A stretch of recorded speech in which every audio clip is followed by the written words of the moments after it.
straight. Just let it run. Hey yo, turn the beat up a little bit. Hey yo, this song is for anyone. Well, hey there, this is Coach Finn, continuing on with our defensive series. This video, we'll go to two different teams. Davis Hoops Wildcats, this is Chalktalk36, and also DHS Basketball, Chalktalk35, okay? This is going to be showing you an all-court press. We're pressing in the full court, three-quarter court, half court, looking for certain areas for the ball to go to all the time. Only if the press gets broken and the ball gets out into a fast break in the open court do we do an immediate switch to transition defense. And if you need a review on transition defense, which I'll do quickly as we go through this, you can go to Chalktalk35, at least in the Davis Hoops segment. This press is called Razor, okay? And it comes from St. Mary's High School in Stockton. And they've run this press over the last few years very effectively. So this is, I'm going to get these off the grid here for a little bit. Razor is a 2-2-1 trap. 2-2-1 setup. The front two are called trappers. The next are called gappers. Trappers, gappers, and then you have a safety if the ball is going this way. Now, the same holds true. You still kind of have the setup in the three-quarter court based on where the ball is. In the half court, if these two all of a sudden go to trap, these two become gappers. And 5 is generally a safety, but it can get they can get involved in a trap, and I'll show you that later. But it's a continuing trap, gap, safety scenario no matter where you are on the court. A little definition of this. Razor is a matchup zone, so you essentially match up with players on the court. And let's say you're essentially calling someone out to cover. You usually have someone off the ball, whether it's at the end line or the sideline, and that's usually our safety is off the ball.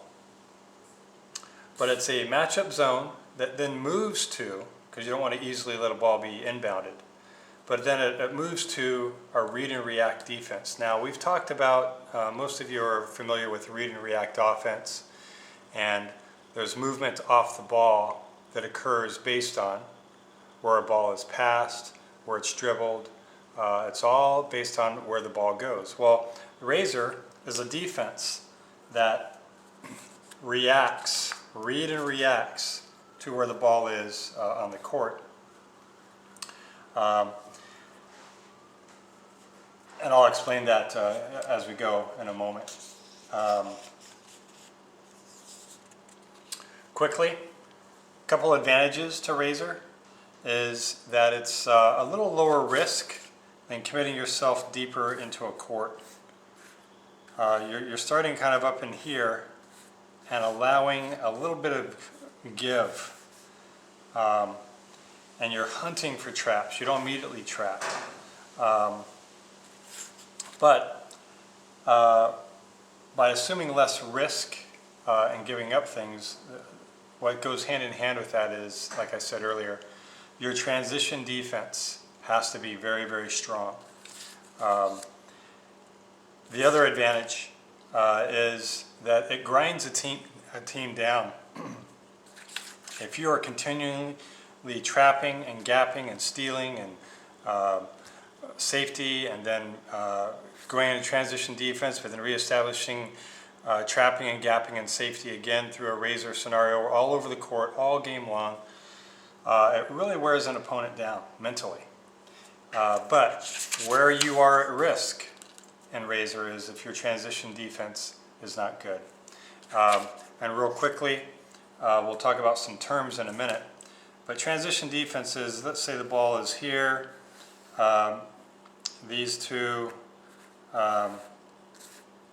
came in. Our backside gappers are a little bit late, and the ball goes right here into the belly.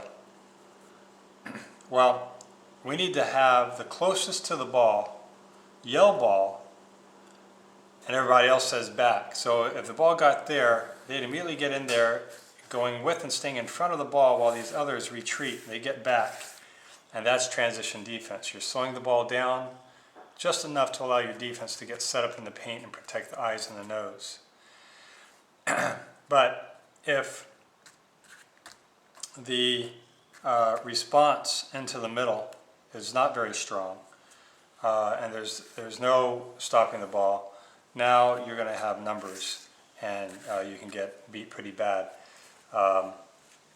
with layups and, as you get older, dunks. So transition defense has to be really a big part of this scenario. So let's go ahead and get this off here and start talking about some terms. Where you're trying to get the ball in razor are some hot zones. And the hot zones are basically the corners of the court. Okay? And these are great places where traps can occur. Now you have to have trap smarts. Trap smarts are, if the ball gets into the middle, these two aren't immediately trapping. They are pinching in, trying to take away the middle. If the ball handler isn't very strong, they can close in kind of hard and go ahead and trap them. And that's a point I want to make here in a minute. But if they are a good ball handler, you're not really doing much. But as they start to dribble over here, that's where the trap becomes strong. And we're going to have to talk about really good traps and how to be really effective with your traps. But trap smarts are essentially hunting for the ball to be in certain zones. And I'm going to show you how things move in a minute. But let's start to show you some of that. If the ball's over here and they set a good trap, our gappers start to take away things in the middle and gap away. Hardly really ever getting below the ball. You always want to stay ahead of the ball when you gap, but you're hunting and looking for the eyes of the ball handler and where they want to get it. And then you try to steal the ball or make it very difficult. Meanwhile, the safety's role is to hedge back if they break our press and get out onto the fast break, whereby if they got out and it was just them, they're hedging and trying to slow the ball down, but then just have a contested shot, fake and take a charge, or slow them up just enough for someone else to get back. And you can go back into a trap, and then you gap, and you have safety scenarios if 5 gets involved with the trap. And then you're back into your razor principles, which we'll go over a little bit more. But those are essentially what we mean by trap smarts. You're hunting for the right places on the court to get the traps. And as those are set, then you have the other two, the next two in line, trying to gap. And that's the gap smarts and safety rules. So I kind of went through that kind of quickly. But let's go right into a scenario where the setup of our razor on a dead ball. That is, after we make a shot and they're taking the ball out of bounds, after we make a free throw, it's our last free throw on the line, they take the ball out of bounds, or if we turn the ball over, it goes out of bounds and it goes to them, it goes off of us and starts to them. And I'll show you a little bit of variety on a dead ball on the sideline in a little bit. But this is a setup on a dead ball. It's essentially this. You're trying to match up with somebody on the court. You're not on the ball, but you're matching up with somebody to not allow a ball to be entered easily. And then if it's entered in, these guys are being smart about it. All right. Let's say the ball is then passed over here or dribbled over here. Now we're getting into zones where these two are going to get a little bit more aggressive and doing great traps. And once the trap is set, the next two move into gap scenarios. Okay, so let's say it's this kind of setup. Oftentimes they're going to try to get a ball into the middle. Well, once the trap is set, a good trap, then the gappers try to take balls, read the eyes of the person in the trap, and they're trying to take away passes up the middle. They're splitting the difference, reading it, jumping it, if it gets in there. Sometimes on a weak ball handler, if they try to swing back, they can steal it that way. But let's say the ball swung over here. Okay, so it's over here. Now, your gapper on this second line doesn't jump all the way down here, but they hedge and they have their hands up and they're going back and forth to try to slow the ball down and maybe take away a pass that they try to pass up, slowing them down just enough for the one who's on top to come over here and try to trap again. And then all of a sudden, this one moves down. If no one's really here, it doesn't really matter. But you start to, these two are now still continuing to be the gappers, taking away passes and reading the eyes. Meanwhile, 5 is out there. If they're kind of a weak team and we're overpowering them, 5's role might be more to be moving up and become another stealer. But if they have good ball handlers and good passing skills, good vision, 5's are going to be back to be our safety. Okay. Another rule here is, let's say the ball gets spun around. Let's switch these two around. Spun comes over here. These two are trapping. And it comes over here and they start moving up the court. Well, 4 is going to try to slow them down. Meanwhile, one of the trappers, usually the top one, sprinting over here to try to stop them. But if they keep going up, now we're starting to move into more hot zones. And this is where you can have a change of action. 4 then becomes in here, and 2's trying to take away the middle, and then boom, if you can set that trap, and these guys know you're trying to do that, now 1, who used to be a trapper, becomes a gapper as 3 sprints here and here ahead of the ball to take away options and reading the eyes. Okay, 5 is still kind of back and floating. And again, let's come back to, let's say 1 is highly talented and is coming over here, but then splits and we don't get anything for him. We're into the belly. Now, the closest to the ball is going to try to stop it. Ball! While everybody else sprints back. Okay? So, it's a continuing movement from full court to 3/4 court to half court, where you're trying to establish traps in corners or on sidelines, and then having gappers and safety response. So it's a flowing, a moving thing. Then transition defense, if we get broken, but then we get back into that half court. Let's say we stopped it, but they got away, got down here, but then instead of they're getting a shot off, 5 sets a trap. They move in. All of a sudden, we're back into gapping and reading space. All right, and it's just a continuing thing.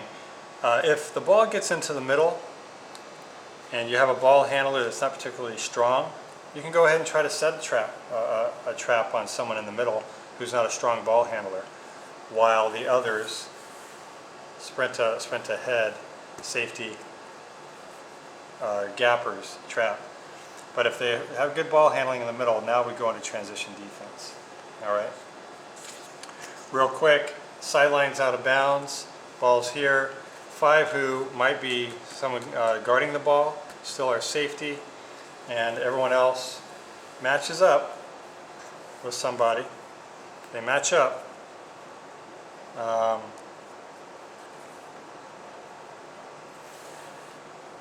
4B here, everybody matches up so it can't get inbounded easily. It doesn't matter what they're doing. 4 could call 5 off if 5 persons down, guys down here. 4 could go into a safety rule.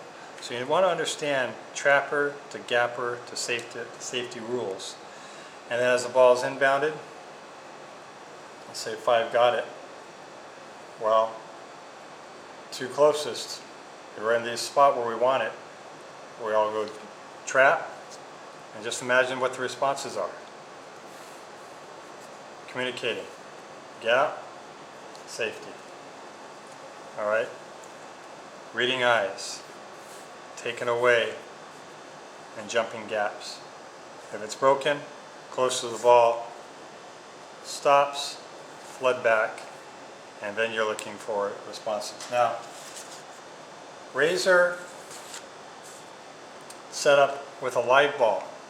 So for example, let's get them off.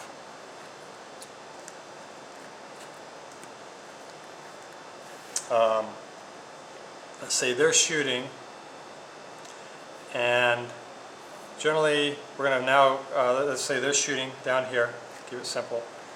1 and 2 are generally off of mates and dead balls. They're going to be our up trappers, our up guys. So 5 would be somewhere here, 3 and 4 would be off the lane. So you're going to really generally have just 2 people on a lane. On a live ball setup, it's after we miss a shot and don't get the rebound, or after we miss our last